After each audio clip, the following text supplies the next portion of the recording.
Je dirais que c'est vrai qu'on a évidemment d'abord l'image du tourisme comme étant une activité qui va porter une lourde atteinte à l'environnement. Mais je crois qu'il est important de garder aussi à l'esprit que le tourisme, c'est aussi une façon de s'ouvrir à l'autre. Et le changement climatique est un problème global par excellence qui dépasse les frontières, pour lequel on va avoir besoin énormément de coopération internationale. Le tourisme, c'est une activité et toute activité a un impact. Donc il y a des déplacements, c'est vrai, mais il y a une valeur sociétale qui est importante, surtout dans un monde fracturé qui est le monde que nous connaissons aujourd'hui. Cette valeur sociétale, elle a une valeur croissante. Oui, la France, en tant que première destination mondiale touristique, doit montrer l'exemple, doit montrer la voie et être pionnière en la matière. L'exemple du Vélib, je trouve, est très parlant en la matière, puisqu'on sait que c'était à l'époque une innovation un peu en termes de design urbain, et ce qui a permis que le Vélib et donc à partir de là la pratique du vélo se répande aussi rapidement dans toutes les grandes villes du monde, c'est simplement le fait que Paris était la première destination touristique mondiale. En même temps que les Parisiens découvraient un peu émerveillés, on va dire comme ça, le Vélib, les touristes également voulaient essayer le Vélib, et ça veut dire que beaucoup d'entre eux, une fois rentrés chez eux, se sont dit « je veux la même chose dans ma ville ». Déjà, elle va forcément s'adapter parce que sinon, elle va dépérir. De nombreux campings sont fragilisés par le recul du trait de côte. Les stations de montagne aussi voient déjà l'effet d'un moindre enneigement en basse, moyenne altitude. Les piscines dans les hôtels ou les campings peuvent être mis en difficulté par l'assèchement, le dessèchement, la canicule, donc il faut s'adapter. L'exemple des stations de montagne est intéressant parce qu'évidemment, le changement climatique va aussi jouer sur la demande des consommateurs et sur les destinations. On sait que l'enneigement va être un vrai problème dans certaines stations de basse et de moyenne montagne, c'est-à-dire qu'il va falloir diversifier je dirais, l'offre touristique ou à tout le moins l'offre économique. Ça veut dire qu'on ne partira peut-être plus aux mêmes endroits au même moment de l'année et que les manières de voyager vont aussi évoluer, et ça aussi, ce sont des enjeux d'adaptation.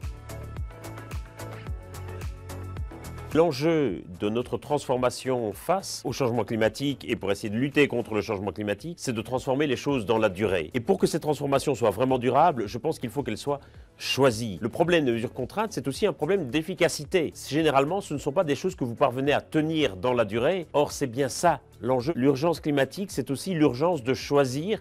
Et plus nous allons attendre, moins nous allons avoir des possibilités de choix.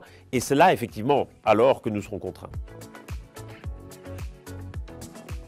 Alors, nous avons essayé d'anticiper à quoi le tourisme pourrait ressembler en 2040, qui vont d'un scénario que je qualifierais de mondialisation heureuse, de décarbonation heureuse, où la technologie fait de tels sauts qu'on peut continuer finalement à toujours voyager plus sans aucune contrainte et sans impact ou moins d'impact environnemental, à un scénario beaucoup plus contraint où nous serions dans une archipélisation du monde. On serait obligé de réguler très très fortement, de contraindre, peut-être avec des quotas, notamment la possibilité de voyager. Notre propos n'est pas dire qu'en 2040, le tourisme va ressembler à ceci ou à cela, c'est d'imaginer les futurs possibles. Ce que j'espère, c'est que l'expérience touristique en 2040 soit la plus satisfaisante possible et que ceux qui font le choix de voyager et donc, quelque part, le choix aussi du coût environnemental qui, malgré tout, restera associé au tourisme, en retire le plus possible. Je suis toujours un peu désolé quand je vois ces hôtels qui se ressemblent, qui sont tous pareils et pour lesquels la destination n'a au fond pas beaucoup d'importance et où les gens savent à peine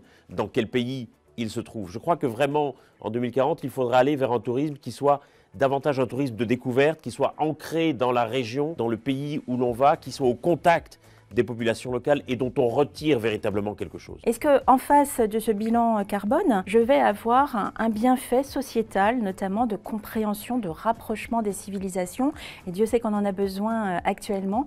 Est-ce que ça va permettre de contrebalancer un éventuel impact? Quelle est l'utilité sociale de mon voyage? Quel est le bénéfice au fond que je vais en retirer? Je crois que c'est une question qu'on doit chacun se poser. C'est une question de société.